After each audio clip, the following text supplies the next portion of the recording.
Leela of Baba and Ai's children. Nana, Mahalsapati, Dikshit and Sathe had a high regard for Ai, but only Vaman Rao Patel, M.B. Rege, R.B. Purandare and P.R. Avasti can really be called Ai's children. All these people reached a high state of spirituality by being with Baba and Ai. It was only Ai who could train sadhakas, spiritual aspirant like Vaman, Avasti and Rege in karma, jnana and bhakti yoga. So Baba sent these people to her. She was well versed in Upanishads, Sankhya Yoga and Bhagavad Gita. She had studied Eknath Bhagavata and Jnaneshwari. She could play on musical instruments like sitar. She could sing Meera's bhajans and also abhangas. Through all these, she taught Baba's disciples and conducted examinations for them. When Avasti gave a tangled bundle of jasmine flowers from Ai to Baba, he smelt it and sent it back saying, Ai will unravel it. Ai bestowed her grace in different ways on different people as Guru to Avasti, Yoga Maya to Rege and Mother to Purandare, but she loved Vaman Rao as her own child. He had the Krishna Darshan by touching her sari. The book penned by Vaman Rao, who took sannyas much later and came to be known as Swami Sai Sharananand in Gujarati and transcribed into Telugu as Devudu Unnadu Ledam Tave Mamma by Srimati Vimala Sharma and Radha Krishna Mai by Kotharu Sri Satyanarayana Rao are rich sources of information about Radha Krishna Ai, and accounts given by others in their writings and letters reveal the unique relationship between these four sadhakas and Ai and the way Ai shaped their spiritual evolution at the behest of Baba. In his first meeting with Baba, Vaman was directed to go to the Shala.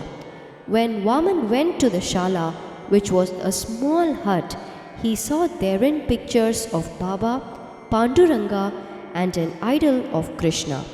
He saw a young woman wearing a white sari sitting and doing puja. She greeted him by addressing him as my child Vamana. Her voice sounded like the voice of his mother. Spontaneously, he bowed down to her and simply uttered Ai. He felt that it was Mother Tripura Sundari who had come in the form of Ai. He had brought with him some food items from home which he gave to Ai. During the next visit, on Ai's suggestion, Vaman brought some millet bread which he gave it to her. He regretted, however, that he could have brought some more milk with him as he found the bread to be very dry.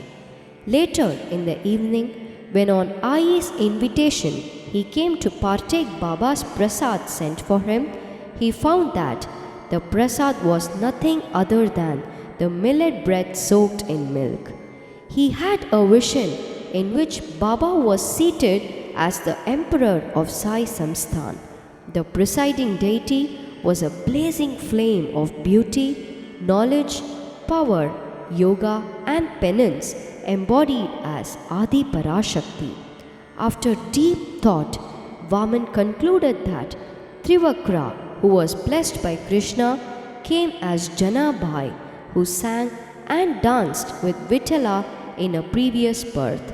Now she has again come as Ai.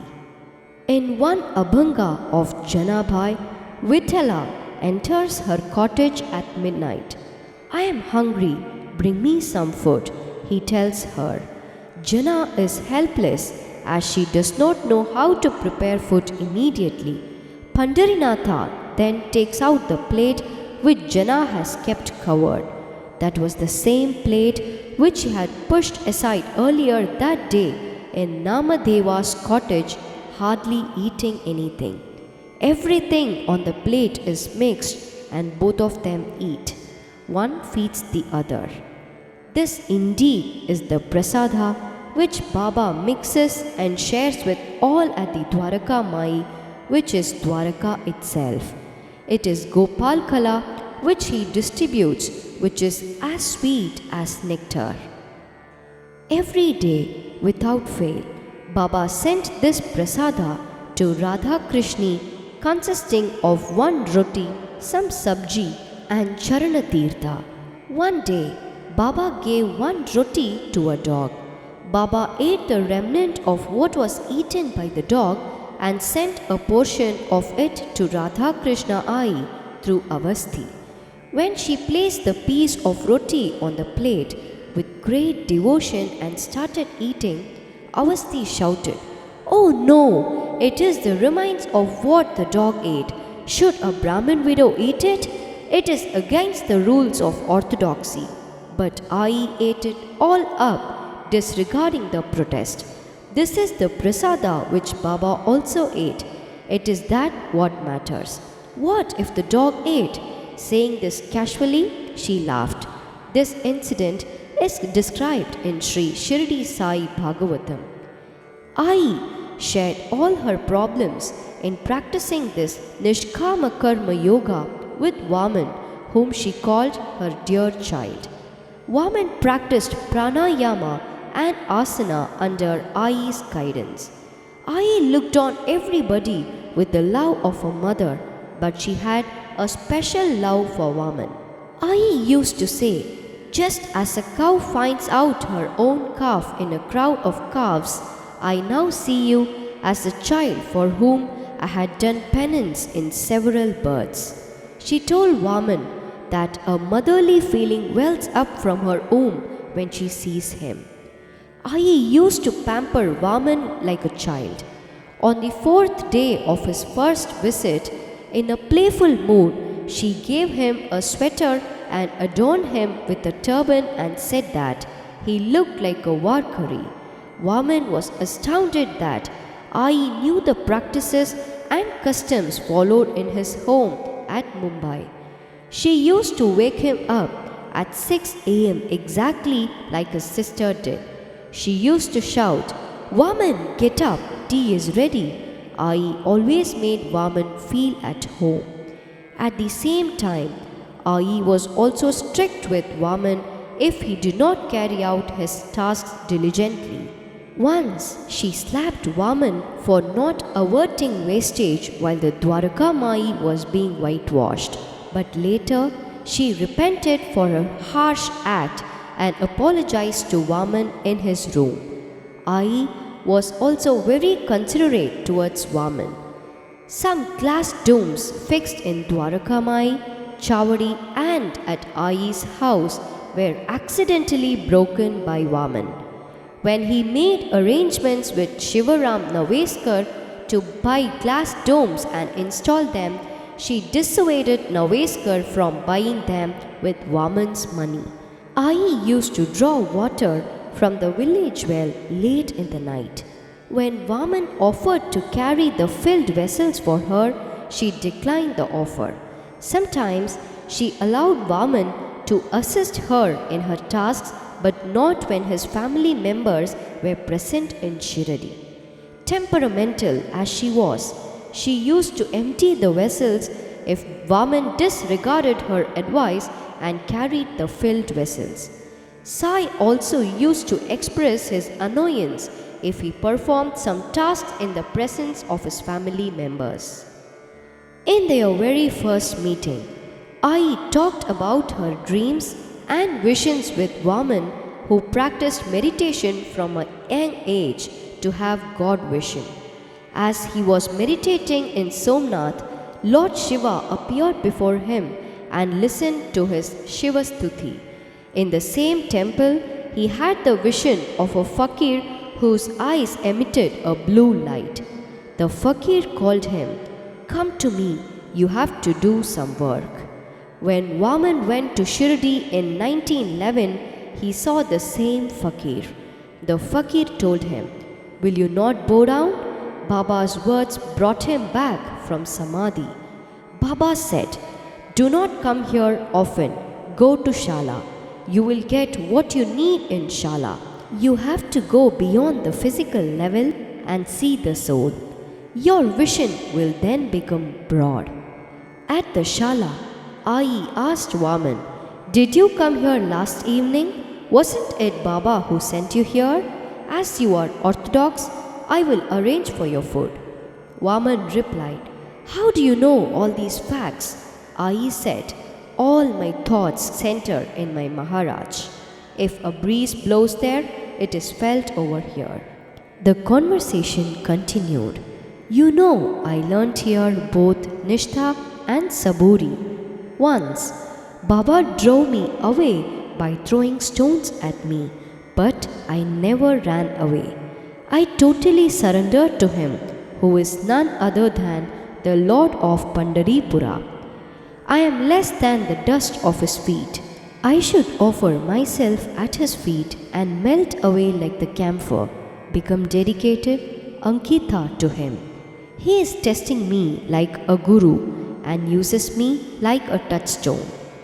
Apart from serving food, I taught Vaman yoga, pranayama and Sankhya yoga. When Vaman had some doubts on a few portions of Gita Rahasya of Lokamanya Tilak, I clarified the same to his satisfaction. On such occasions and many a time when she was all by herself, there was unusual brilliance in her, though her room was not well lit. Once I went into an ecstatic state when she was held the book titled Navanitha. The image of Lord Krishna was imprinted in her heart as described in the book.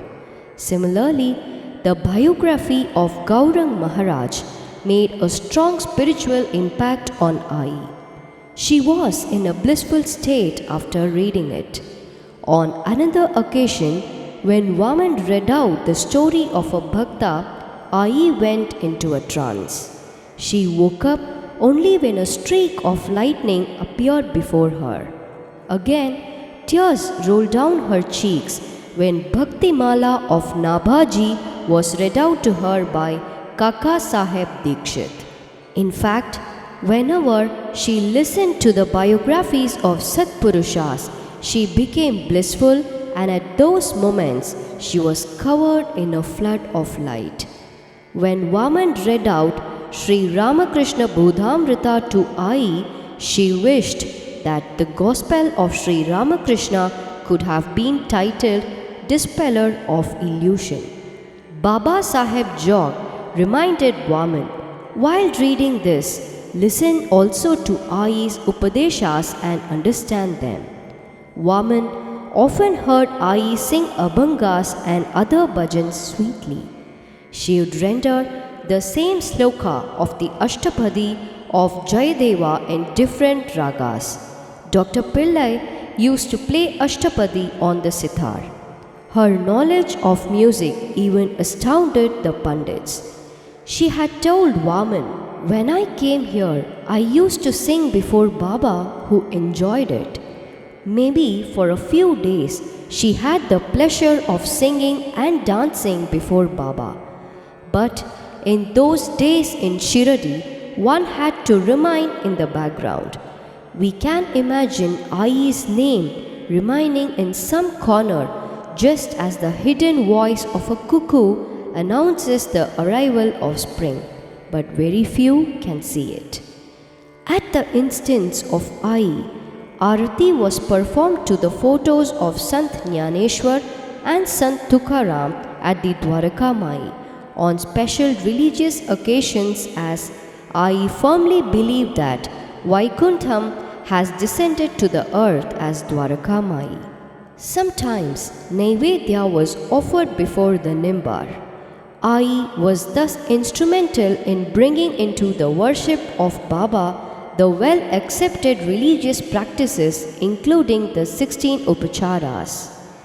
When Buddhi Vada was under construction, Vaman was walking along that way. He did not heed the warning of people not to go there. all of a sudden, a big rock fell on him and hit him on his head. He fainted. When he regained consciousness, he heard Baba's voice. "This is death." A devotee brought the vibhuti paste from Baba. Vaman's wound was healed by that. No other medicine was required. Before this accident, when Vaman went to Dwaraka Mai for darshan, Baba showed a deep pit lifting his seat. Only after the accident, Vaman knew that it symbolized death.